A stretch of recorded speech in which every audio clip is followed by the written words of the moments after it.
foul. Thomas tried to go behind the back and lost it.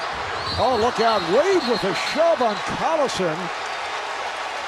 Wade was looking to confront Collison, who just walked away. I think Joey Crawford's going to call a flagrant foul on Dwyane Wade, and I think it's deserved. He just looked like a free safety lining up a receiver here. Here's the non-call. And you know what? Jones went straight up. And I think Wade just anticipated the call. And then look at this. Wade just tees off on Collison. And they say no flagrant. No, I think it is a flagrant. Yeah, flagrant. Oh, now they say flagrant. Okay. So 2 shots and possession. Dwyane Wade arguing with Ed Malloy here, and when you take a look at the flagrant foul rules, unnecessary contact committed by a player against an opponent, no question that was unnecessary. Wade really just leveled Collison. But you know, after game 1, I think the Pacers felt like they were on the wrong end of a few calls in the 4th quarter. Similar plays where there was some contact. And I feel like teams feel they have to foul him hard, but this is ridiculous. Yeah, not like that. I mean, that's not part of the game. That's unnecessary. You can't go at a guy like that now. And we all know that Blake Griffin is a high riser. Thank God he wasn't in the air when Smith went at him like this. But this is a tackle. You know, that's an all-out tackle. I knew the New Orleans Saints were handing out bounties. I didn't think the Hornets. Oh, more New Orleans bounties. Yeah. Good tie-in tonight. Yes, sir. I like that, but you can't like the result, and that's, again, no, you can't. It spoils really a game. What do you guys make of the Jason Smith foul?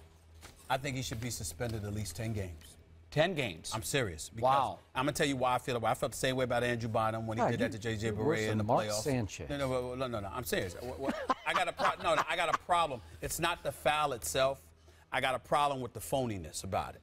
Back in the day, it was hard fouls like that all the time. My problem with this is that you know what, the rules have changed. The NBA has made it very clear they're not going to tolerate that nonsense. You did it anyway, and you're going to apologize later, but then you're going to go out, but before that, you walked out to the arena to stand over there slapping high fives with the fans and all that stuff. You showed that your apology was weak. Your contrition is phony and fake, and I don't care. Yes, it was. Yes, it was. Because if you were really sorry about it, you would not have departed off the basketball floor at that time like that. He probably know, oh, man, that looks bad. And you might have run right up to Blake, too, to make sure he was okay. Exactly. So we don't want to hear that. You understand what I'm saying? The fact of the matter is I do believe that he should be suspended for at least 10 games. Wow. Number 2. 10 games? Yeah, I feel that way. I feel that way. I would say that. I said the same thing. When Andrew Bynum did that on J.J. Barea, I had a problem with it. I really do. Because what I'm saying is, see, this first take, so I'm just going to say it. I'm just going to put it out there. This is where I'm from. Okay.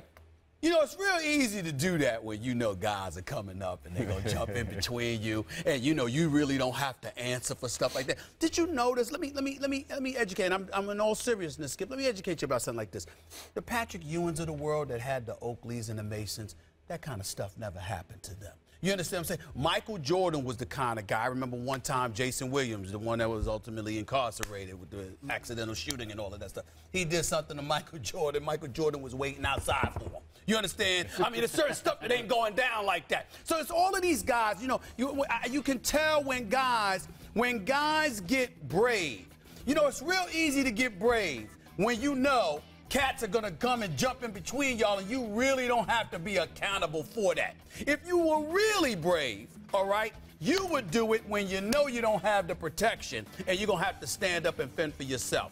That's why they do stuff like this, and that's why I support the suspension. But Blake Griffin, real quick, bottom line is simple. He's an aerial assault. That's what he is. He brings it like that. And guys are going to go after him, and they're going after him harder. And I love that because it's going to make him even that much more tougher. So which side of the mouth are you speaking out? You love it, but he just deserves a 10-game suspension? No. I don't like Jason Smith and what he did. But I'm saying to you, because of what Blake Griffin does, cats, I'm trying to let him speak. They're coming after. Blake Griffin is going to toughen him up because now you know people coming after you. There was a guy in Detroit the other day. They don't want to be posterized. That's all. Go ahead. It's an absolute joke that he fouled him that way. It's an absolute joke that the crowd cheered him on. That's right. And high-fived him. And I think he should be suspended for multiple games, probably not 10. That seems a little, you know, Had it been half a split second later when Blake was in the air, that would have been more than 10 games to me, because obviously that's pretty dangerous. Look, I have no problems with hard fouls. I love Dwyane Wade's hard foul on Kobe in the All-Star game. Great foul. You know, this was not a hard foul. This was a cheap shot. Okay, it was a cheap shot. I equate it to baseball pitchers throwing in the upper third of a batter, and if he was in the air, it would be the equivalent of throwing at somebody's head. And at least in baseball, they pretend to be upset about it. He pretended to be upset, but not until after he high-fived the crowd on the way out. I think it's a joke, and the guys that would agree that this kind of stuff has no part in the game are the stars. You know, the LeBrons, the Kobes, the Dwyanes, because this is just these guys trying to level the playing field. But there are different ways to level the playing field and to defend a guy. If you don't like him, stop him. Don't knock him potentially injured. NBA I used to know and love.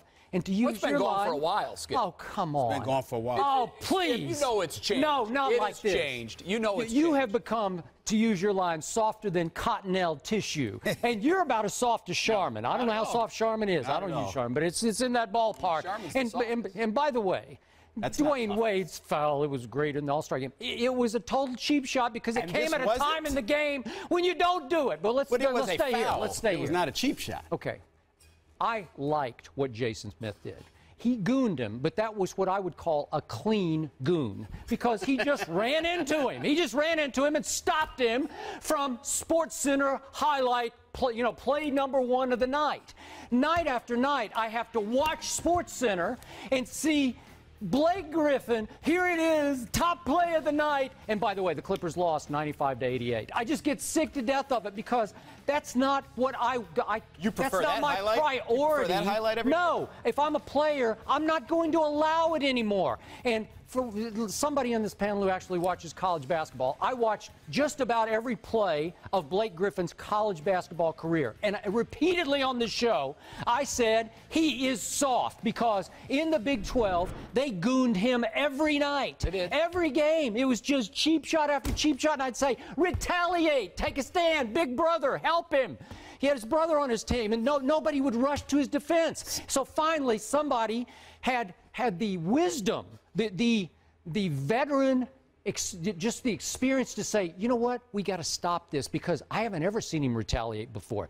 He just has open season to the basket because the NBA has embraced Blake Griffin as their product spokesman. He's in every other commercial. He sells tickets. Yeah. He's popular. He's I know. I don't want to watch that. I want to watch him win games. That's all I care about. Both of those can be true, though. He can be soft, and I have no problem with people saying he's soft. He flops a lot. I agree with that. But that doesn't make that a fair play or part of basketball. He just you want to stop the dunk. Just stop it. You know, there's a million other ways to stop a dunk. How about fouling him hard across the arms? How about because if he had done that, again, a split second later, you're talking about a potential career-ending type of hit, the same thing that Bynum had on J.J. Barea. That would have been horrendous. That would have been, nobody wants to see. He just knocked him off his path. I mean, it wasn't. That wasn't knocking him off his path. Was he at risk of getting hurt? Absolutely. No. Sure. Come on. Do that a split Big, second strong later. Blake Griffin in as great a shape as he is? Are you kidding me? That was an old school, you ain't going to dunk on us in our building foul. That's what that was. It was, but the old school is key there. We don't have enough time. You know, in this show. Be quiet. I listen to you enough. We don't have enough time. I heard your cottonelle tissue comment. I'm going to deal with you. All right? But we're running out of time, and the producers are in our ear. I just want America to know. Trust me. No, they're not. I will deal with you. You're just out of bullets. Oh, no, I'm not out of bullets because you're absolutely wrong, and you're flagrantly wrong. It sounds idiotic what you're saying up in here. Especially Jason. It's egregious. It's asinine, that's a 10, that's a 11, that's a 12. I forgot Jason Smith was on the daggone team. Okay? So you Blake Griffin. You're running in for a lap and you get body checked. You have a problem with that? No. You have a problem with that? Okay, that's fine.